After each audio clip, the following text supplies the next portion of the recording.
বিশ্বের সবচেয়ে প্রভাবশালী ৫০০ মুসলিম ব্যক্তিত্বের তালিকায় স্থান পেয়েছেন বাংলাদেশের অন্তর্বর্তী সরকারের প্রধান উপদেষ্টা ডক্টর মোহাম্মদ ইউনূস।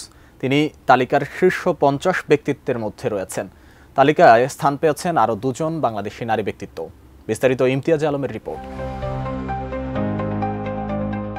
সম্প্রতি ২০২৫ সালের বিশ্বের সবচেয়ে প্রভাবশালী ৫০০ মুসলিম ব্যক্তিত্বের তালিকা প্রকাশ করেছে জর্ডানের the royal Islamic strategic studies centre.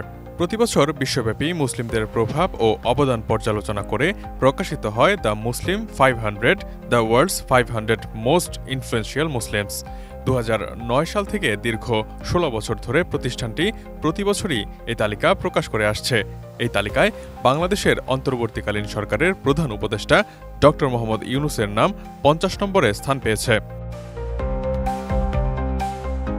প্রতিবছর প্রকাশিত এই তালিকায় ৫টি ক্যাটাগরিতে প্রভাবশালী মুসলিমদের নির্বাচন করা হয়। এই ক্যাটাগরিগুলো হলো ধর্মীয়, রাজনৈতিক, বিজ্ঞান ও প্রযুক্তি, শিল্প ও সংস্কৃতি এবং ক্রীড়া ও বিনোদন। প্রতিটি ক্যাটাগরিতে সেসব মুসলিম ব্যক্তিত্বকে অন্তর্ভুক্ত করা হয় যারা তাদের নিজ নিজ ক্ষেত্রে গুরুত্বপূর্ণ অবদান রেখেছেন। যুক্তরাষ্ট্রের জর্জটাউন ইউনিভার্সিটিতে Prince Al Waleed bin Talal Center for Muslim Christian Understanding এর সহযোগিতায় এবছরের তালিকাটি প্রস্তুত করা হয়েছে। ব্রেকফাস্ট, টিফিন কিংবা স্ন্যাক টাইমে মজাদার আয়োজন মানে অল টাইম ব্রেড। শান্তিতে নোবেল বিজয়ী ডক্টর মোহাম্মদ ইউনূস, যিনি দীর্ঘদিন ধরে মাইক্রোফাইন্যান্স ও গ্রামীণ ব্যাংকের প্রতিষ্ঠাতা হিসেবে বিশ্বজুড়ে পরিচিত, এবার বাংলাদেশের অন্তর্বর্তীকালীন সরকারের প্রধান উপদেষ্টা হিসেবে তালিকায় স্থান পেয়েছেন তিনি। তার অর্থনৈতিক উন্নয়নে অবদান ও বৈশ্বিক সমস্যা সমাধানের নেতৃত্ব তাকে এই তালিকায় অন্তর্ভুক্ত করেছে। তিনি বিশ্বের শীর্ষ প্রভাবশালী মুসলিমদের তালিকায় বাংলাদেশ থেকে অন্যতম মুখ। এ তালিকায় বাংলাদেশের শান্তিতে নোবেল বিজয়ী ডক্টর মোহাম্মদ ইউনূস ছাড়াও রয়েছেন আরও দুজন নারী ব্যক্তিত্ব। তারা হলেন ডক্টর হামিদা হোসেন ও রাজিয়া সুলতানা। ডক্টর হামিদা হোসেন বাংলাদেশের ও সারা বিশ্বের মানবাধিকারের নারী বিষয়ক অনেক বই ও নিবন্ধ প্রকাশ করেছেন। তিনি আইন ও সালিশ কেন্দ্রের প্রতিষ্ঠাতা সদস্য। এটি একটি আইনি সহায়তা ও মানবাধিকার সংস্থা। ২০২১ সালে তিনি বাংলাদেশ ডেভেলপমেন্ট ইনিশিয়েটিভের লাইফটাইম অ্যাচিভমেন্ট অ্যাওয়ার্ড লাভ করেন।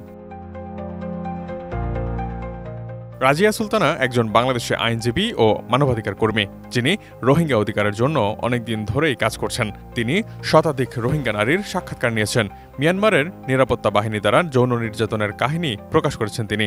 ফ্রি রোহিঙ্গা কোয়ালিশনের সমন্বয়ক ও আরাকান রোহিঙ্গা জাতীয় সংগঠনের পরিচালকও তিনি। ২০১৯ সালে তিনি আন্তর্জাতিক নারী সাহসী পুরস্কার লাভ করেন। ২০২৫ সালে প্রকাশিত প্রভাবশালী ৫০০ মুসলিমের তালিকার নারী বিভাগের ওমেন অব দ্য ইয়ার হয়েছেন জর্ডানের রানী রানিয়া আল আবদুল্লাহ, যিনি দীর্ঘদিন ধরে শিক্ষা ও সমাজের উন্নয়নে কাজ করছেন। পুরুষ বিভাগে ম্যান অব দ্য ইয়ার হয়েছেন ফিলিস্তিনের অধিকার কর্মী ও চিকিৎসক ডক্টর ঘাসান আবু সিত্তা। এই তালিকায় আরও অনেক আন্তর্জাতিক ব্যক্তিত্ব, যেমন জর্ডানের রাজা দ্বিতীয় আবদুল্লাহ ইবনে আল হুসেইন, কাতারের আমির Sheikh Tamim bin Hamad Al Thani এবং ইরানের সর্বোচ্চ নেতা আয়াতুল্লাহ আলী খামেনি, তুরস্কের প্রেসিডেন্ট রিসেপ তাইব এরদোয়ান সহ শীর্ষস্থানীয় মুসলিম ব্যক্তিত্বরা স্থান পেয়েছেন। ইমতিয়াজ আলম, ডেস্ক রিপোর্ট, এটিএন নিউজ।